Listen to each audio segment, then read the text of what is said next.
Hey guys, Tyler from Righteous Gaming here. Thanks for taking the time to watch my video. I really appreciate it. So as you guys may know, I buy and sell flesh and blood cards. In fact, I've been doing it for the past 4 years, with the past 2 years being it my full-time job. And recently, I've been getting into vending events, vending callings, vending a local road to nationals, vending battle hardens. I was vending the world premiere in Prague this year. I was vending the calling in Memphis. And I even went to New Zealand to vend calling Christchurch. I've been having a blast going to these events, meeting players, buying cards, selling cards. It's really been a joy to do. At these events, sometimes people talk about content that I used to make. 2 or 3 years ago, I'd make Katsu videos. The Katsu was my guy. He was my hero. And I love playing him. And I made some gameplay videos explaining the hero, how to play him. And as I've been going to these events, I've gotten a couple people come up to me and talk about how much they enjoyed those videos, how they got into Flesh and Blood because of those videos, or that Katsu was their first hero. They learned a lot from my videos, and they're still playing the game because of that. And it was really humbling to hear. And so recently I've been wanting to get into making more content, and I've been thinking about what kind of videos I want to do now. I'm not playing as much as I used to because I've been vending events, I've been buying and selling, it's my full-time job. So I don't have the ability, the luxury to play all the time like I used to. And so I thought I might just talk about the Flesh and Blood market because that's what I know. And so recently in the community, there's been a lot of talk about card prices going up, decks being expensive, playable cards going up in price. And I want to help give people an insight with this video on the Flesh and Blood market so that you can acquire your cards before they may go up in price, while they're still cheaper, while they're still not being played as much. And so in order to do that, we have to shift our thinking from being reactionary to being more proactive. What do I mean by that? I mean that we need to start acquiring our cards in advance, acquiring our cards ahead of time while they're still cheap. We've got to be proactive and forward thinking so that by the time the card prices go up, when a new set comes out, we already have the cards and we don't need to go buy them to make our new decks. And so I want to make a lot of videos on the channel about the market, and I'm hoping that this video sets a foundation for that. That this video can serve as sort of a basis, guideline, understanding about the Flesh and Blood market, so that when we talk about the market in the future, we can just reference the ideas that I'm talking about here. So, who is this video for? This video is for players who want cheaper cards. This video is for players who want to get the most return for their cards when selling their cards. This video is for collectors who also like getting their collector pieces for a little bit cheaper, so that when they go to play with the cards, they can have the fancy versions and they didn't have to pay a ton for them. And this video is for other stores who want to make sure they have enough inventory of older cards for future set releases. When I'm at an event, when I'm at a calling, I want to make sure I have all of the hot cards in stock. When I went to Prague, by middle of the day Friday, I was the only vendor left with flick knives. And I was able to stock up on flick knives before the set came out so that I would have cards to sell people. However, this video is not for people who want to buy out, who want to manipulate the market intentionally with the goal of increasing the price in cards. Some cards go up in price because someone just goes and buys 20, 30 copies of the card. And then the card doubles, triples in price, and now they have like 30 copies.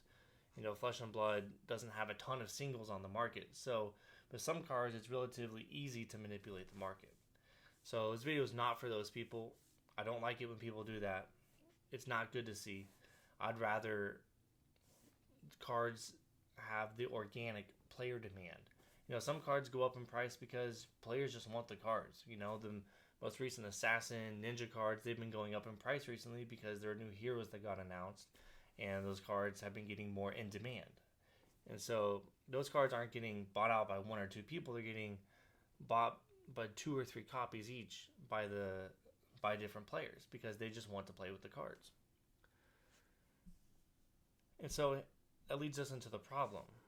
Single cards for newer heroes can get pretty expensive. Some cards go up in price a lot, Some cards double, triple in price. Some cards may seem to disappear on the market. And so we need to look at the cause of that. Why do some cards go up in price? How does the Flesh and Blood market work? Well, first, unlike other games, Flesh and Blood is all about playability. If a card is playable, it goes up in price. If a card is not playable, it goes down in price. That is the basis for 90% of all Flesh and Blood cards. We've seen that recently with like Assassin's cards. You're looking at Bonds of Agony, Persuasive Prognosis, Flick Knives.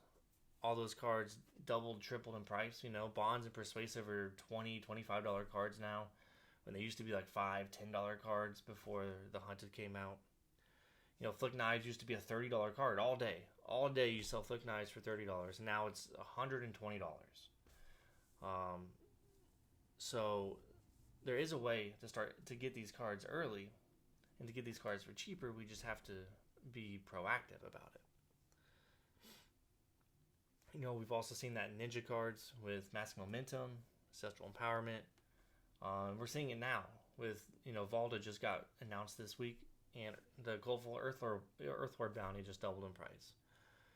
So it's all about being ahead of the game and understanding what's coming out next so that we can get those staples that we might need for the future now. Some sets have less availability than others. The supplemental sets, the 2.0 sets, the most recent sets have presumably less boxes, less cards on the market, because LSS has been printing less boxes than they used to with like Vulcan of Wraith, or with Monarch, or with Tails. Especially if a card is in like an expansion slot, those cards seem to be printed a little less, and so there's less supply out there for those cards. So those are good things to keep in mind, but understanding which cards we should be picking up now. And some cards double spike. I want to introduce this concept of double spiking. Sometimes cards go up in price, and then they go up in price again. Or sometimes cards go up in price, and then they go back down in price. And so there's really two things that drive an increase in card prices. So one is in news, and the second is in spoilers. First in news, when a set is initially announced, for instance, when Hunted was announced, we learned that we might get an Arachne, we may get Assassin, Ninja, Warrior. All those cards went up in price. Every card for Assassin, Ninja, Warrior went up in price. And so that was the initial spike. Players trying to buy the cards to make sure they have what they need because they know that this stuff is coming, right? And secondly, you start getting spoilers coming out. Now, after the initial spike, cards started going down a little bit because the set hadn't come yet. People didn't really know what was going to be in there, which cards were going to be good. So the cards started going down a little bit. That's an opportunity to buy cards right there after the initial spike.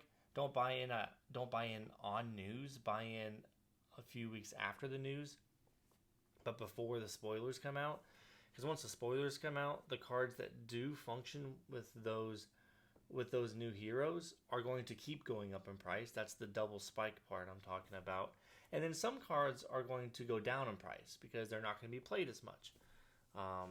For instance, you have cards like Black Tech Whisperers, Concealed Blade. These cards aren't played much in the new heroes. They originally doubled in price, and now they're slowly starting to trickle back down. So those cards, the highest point was a spike on the news, and they're cheaper now. So that's why you don't really want to buy on the spike, on the peak, because the cards may go down in price. You may not even need them. You may not even want to use them. And so it all depends on the playability of the card, whether it's going to keep going up or whether it's going to go back down in price. And so you don't really want to be left with cards that you're not going to play because you bought them at the higher price. And so you want to... So on the news and on spoilers, those are not really the times that you want to buy the cards. You want to be buying the cards before the news even hits, before the spoilers even come out. And so I'm going to talk about some ways that we can do that, ways we can think about what's coming up in future sets. But the other thing I wanted to say was that perception is everything. And so sometimes cards don't even have to be good or playable for them to go up in price. Um, People just have to think that they are. You know, there could be cards like Concealed Blade. Everyone thought that card was going to be a super playable card because we have daggers, right? We didn't even know a lot of the cards in the set. We didn't know what retrieval was. We didn't know that there were going to be cards to retrieve daggers out of our graveyard. So initially, people thought that Concealed Blade was like an automatic 3-of in a deck, and because that's the way you got a dagger back from your inventory. However, there are lots of cards in the Hunted that we know now that support bringing daggers back from the graveyard. So Concealed Blade isn't really played at all. You know, it might be an interesting sideboard card if people start playing like Gravekeeping or something and taking away daggers out of the graveyard, but like it's not really played anymore. But for a while, people perceived that the card was good, and so the card went up in price. And so you got to watch out for that. You got to watch out for cards that people think are good that aren't really good. Another one of these cards right now could be Anaphylactic Shock. You know, we know that Dromai is going to come out soon. Another version of Dromai somehow. And people like Anaphylactic Shock right now because it deals damage to allies. However, the card just sucks. You know, the card is just not good at all. I don't even think that heroes will be playing that card even when Dromai comes out. But perception might be enough to where once Dromai comes out, Anaphylactic Shock may triple, quadruple in price, even though the card might not be played in the future. And so if you're wanting to sell your cards for a higher price, ones that you already have, just sitting around, then selling at that hype, at that news, for some cards may be good. So what's the solution? How do we stay ahead of the curve? How do we know what's coming next? Well, first, before we talk about that, I want to talk about a promotion that I have with Feindel's Collection. You can go to www.feindelscollection.com, and that's how I price out all my collections. You know, if I'm at an event and I'm wanting to price out people's cards, I'll go to Feindel's Collection, I'll type in all the cards, it'll do all the pricing for you, it'll give you a little chart so you know exactly what TCG low is for all your cards. And then if you have all your cards that you've collected that you want to keep track of the prices for, you just keep them in your collection, and there'll be a nice little chart over time that the website gives you, and you can tell if your cards are going up and down in prices. You can keep track on which cards are spiking in your collection, which cards are going down, and so it's a great resource for you if you want to be able to easily track the value of your cards without having to go to TCG Player all the time to look up prices. A lot of those things are included in their premium program, and so you can use the code RIGHTEOUS, all capital letters, to get 1 month free trial to try it out for yourself. I really recommend it. I'm on it pretty much every day, seeing my prices, and so I think it's a really good resource. But what's the solution? How do we know what's coming? How can we beat the news? Because that's ultimately what we want to do, is we want to beat the news, because once news comes out of something new happening in Flesh and Blood, card prices go up. So how do we beat that news? Well, one thing I want to make sure to emphasize is that once spoilers come out, you're already too late. Once news comes out, then you just lost your chance to get cards for cheaper. You might be able to get there super fast and get cards as they're going up in price. But once, for instance, High Seas, once the classes are announced, most cards from those classes are going to start going up in price. And so you got to be very fast. If you don't already have your cards for High Seas, you need to start getting your cards before we know for sure what's in the set. But once like a hero is announced, once a class is announced, you have like a few minutes to get your cards. If not, cards are going to go up in price. At that point, I suggest you wait. You don't buy right after the news hits. You want to buy a couple, 2-3 weeks after that, because let's say we get news of what classes we're getting in High Seas next week, right? And cards of X class go up in price. Well, about a month later, cards will be back down a bit because nothing will have happened in that month. People have kind of forgotten. Other people will start listing their cards on TCG Player to kind of take advantage of that, and there'll be a little bit more of a race to the bottom as more supply hits the market. And so that's that double spike that we talk about. So that's a good opportunity there to get cards that you think will be playable for the next set. So that's probably your last opportunity though, because once spoilers come out and people realize what cards are going to actually be in decks, then you need to get cards as fast as you can, because once release hits, cards have already doubled, tripled in price, and you're not able to get the cards for the prices that we once thought we could. And so how can we know? How can we know what's coming out in the future? Well, there are different places that we can get our news. There are different places that we can look at to get an idea, to get a hint of what is coming in the future. LSS loves to give hints. They love to give little nuggets here and there that you can pick up on, that you can imagine what's coming in the future. It may not be coming right away, but it may come 1, 2, 3 years down the line.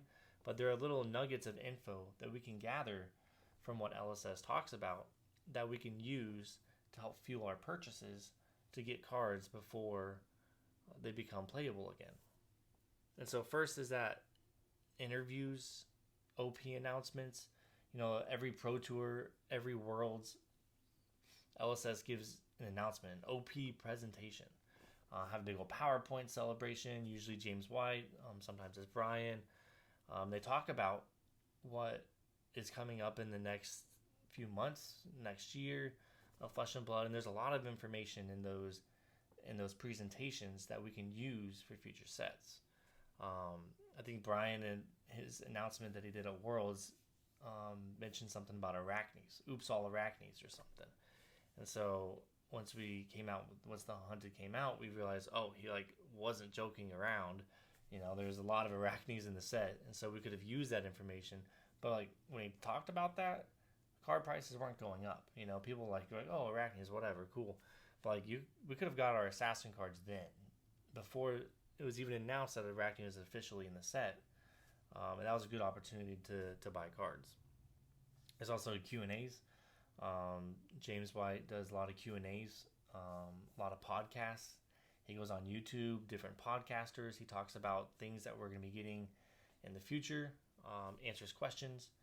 I remember in Barcelona Worlds 2023, I think, one of the questions that someone asked him was about Jarl. They saw Jarl from the Mangle art, and they're like, when are we going to get Jarl? Is Jarl coming? We want to play Jarl. And he said, we're thinking about Jarl. We're looking at it. It won't be for a while, but he's on our radar. That was a whole year before the Jarl Armory deck came out.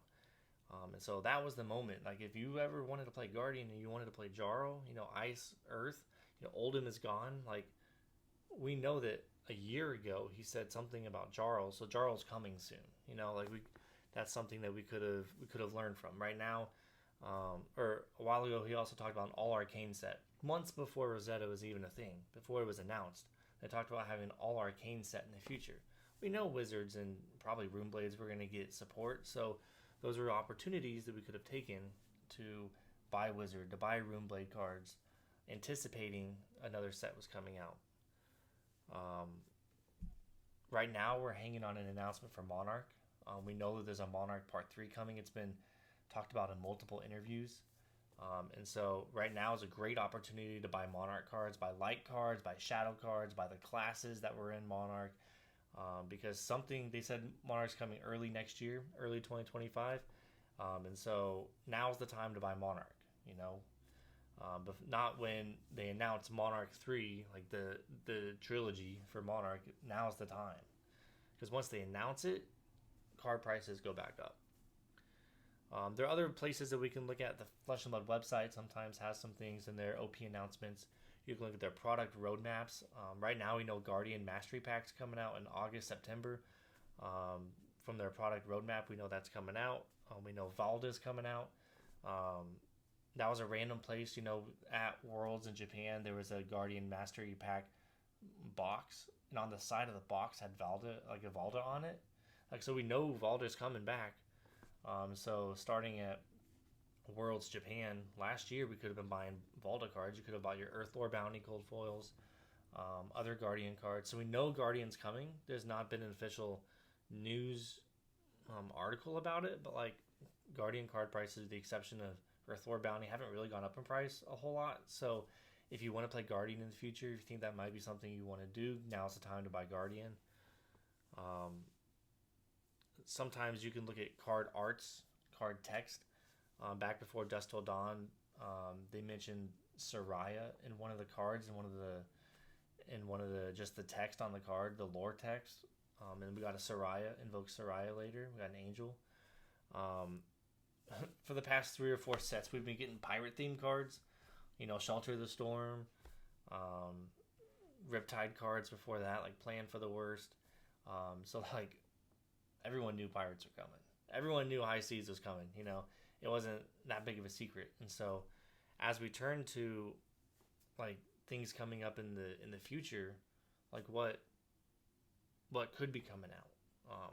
So let's think about some things that could be coming out in the future. First, let's talk about High Seas. High Seas.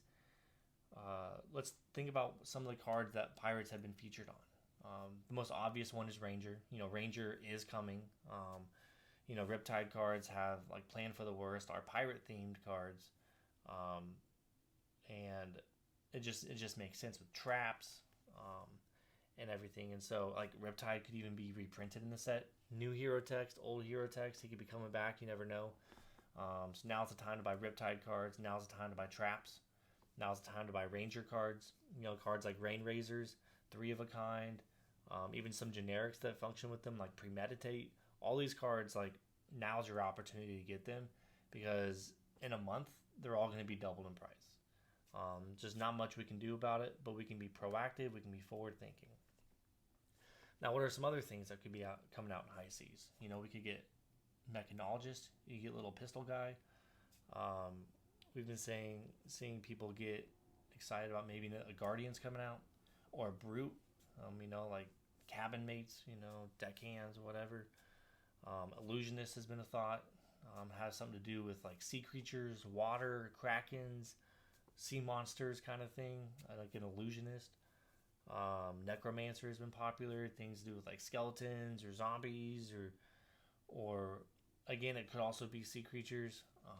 And so there's 5 or 6 classes that is usually the general consensus of what people are thinking. So like look on X, look on Facebook, look on Discord or Reddit groups, look on different places that people are talking about the game, giving their predictions. Oftentimes people guess what's coming in the set, and so you can get an idea of what's coming in the set just by asking people, just by talking to people. And so all of these classes can be good holds right now. If any of those classes excite you, Brute, Guardian, Mech, Illusionist, Necromancer, like Call to the Grave could be a good option. If any of these classes may excite you and you don't have access or a position in them, then those are some classes that you can start picking up. Buy your cards now before the classes and High Seas get announced. Buy the cards that you think you might be playing if those classes were to be announced. So I think we're like less than a week away from High Seas spoilers, from finding out some cards in the set. So like now's the time for High Seas.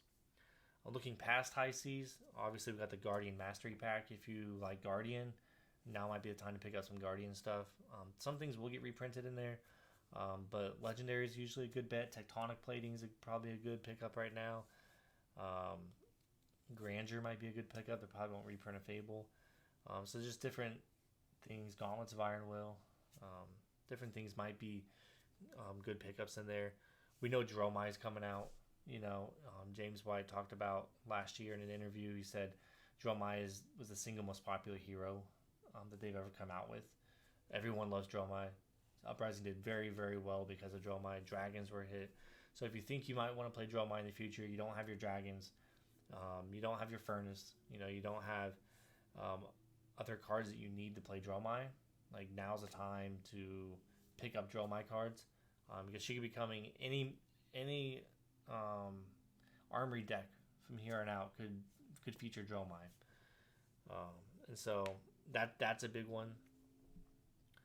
So whenever we hear these news, these little tidbits, hold on to it. Keep it in the back of your mind. they'll come eventually. And so when they do, you want to make sure you have the cards um, before that stuff gets announced.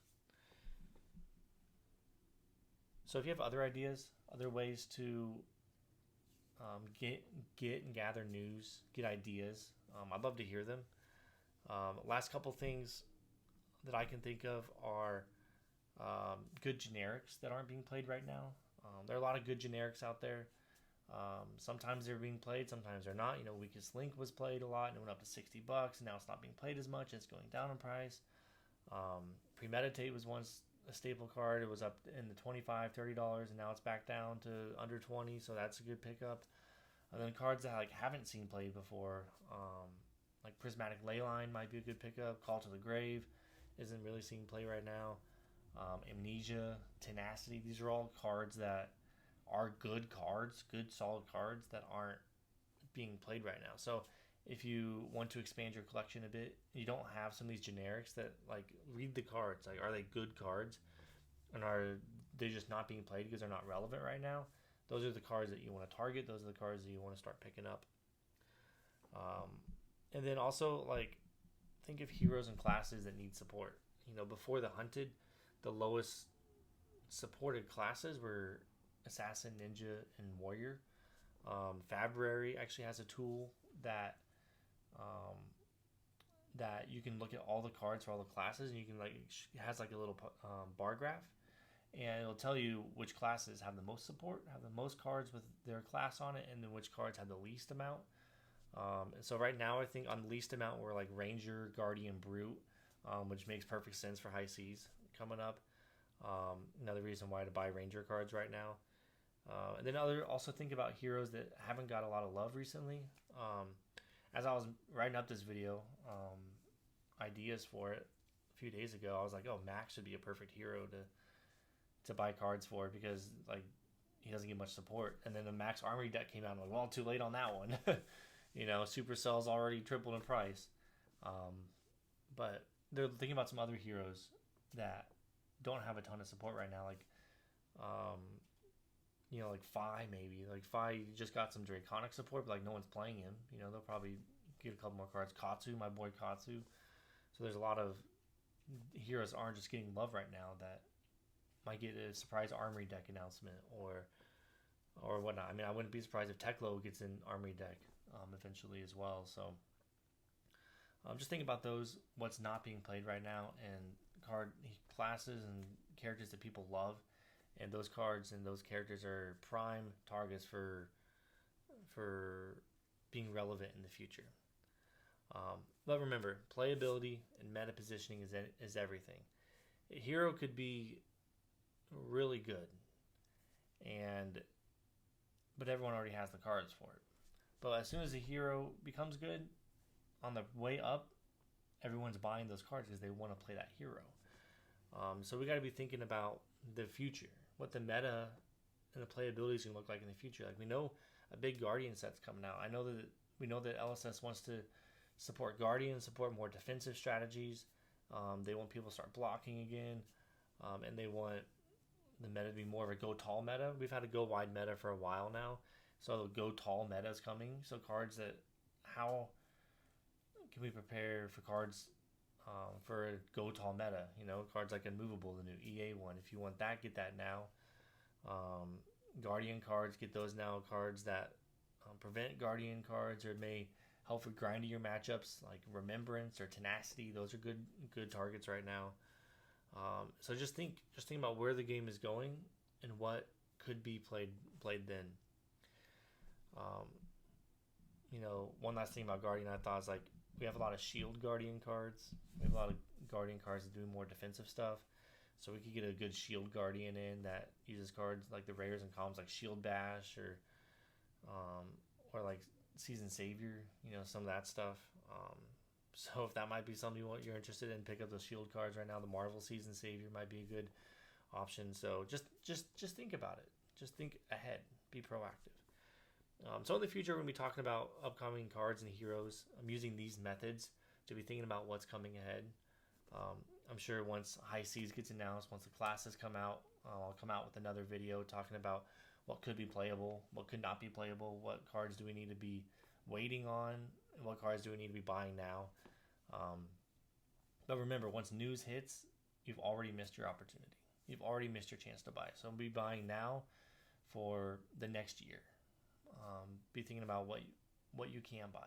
And then on the flip side, if some of this stuff does get announced, if you're thinking about selling some cards right now, like hold on to your Ranger cards, hold on to your Dromai cards, hold on to those Dragons, because you could sell them now or you could sell them in the future when they do go up in price. Even if you don't want to play those heroes, at least then you'll have the cards that you can sell for other cards that you do want. So one of the best things about Flesh and Blood is that your hobby can fund your hobby. Cards go up in price, you can sell those, you can buy the cards you want, and after your initial investment into the game, sometimes you don't even have to put money back into the game. It just funds itself by selling what you don't have. That happens all the time when I go to these events, when I go to callings. People love to trade in all their old cards to get the new cards that they do want. And so a lot of times half my interactions at the booth are just people trading in cards. And so they don't actually spend any money, but they get all the cards they want. And they get rid of all the cards that no one in their local meta wants anymore. So I hope this video was helpful for you guys. If you guys have any questions, let me know. If you have any ideas for things that we could be looking at right now, let me know. I'd love to hear from you. Love to hear feedback. As I said, I'm new to making videos. I don't make videos very often. I'm not a tech guy. I just buy and sell cardboard. So if you have any tips for me on the video quality, the sound, I'd love to hear them. I'm trying to get better at that. Yeah, I appreciate you guys. Appreciate the support. If you have anything you want to sell, let me know. Send me a message. Love to cash you out and trade for some cards. And I'd love to see you at the next event. I'm going to be in London in April, vending at the Pro Tour, and hopefully vending at Nats, US Nats in Vegas in June. Hopefully in Taiwan in May as well for the world premiere. So appreciate you guys. Have a good day.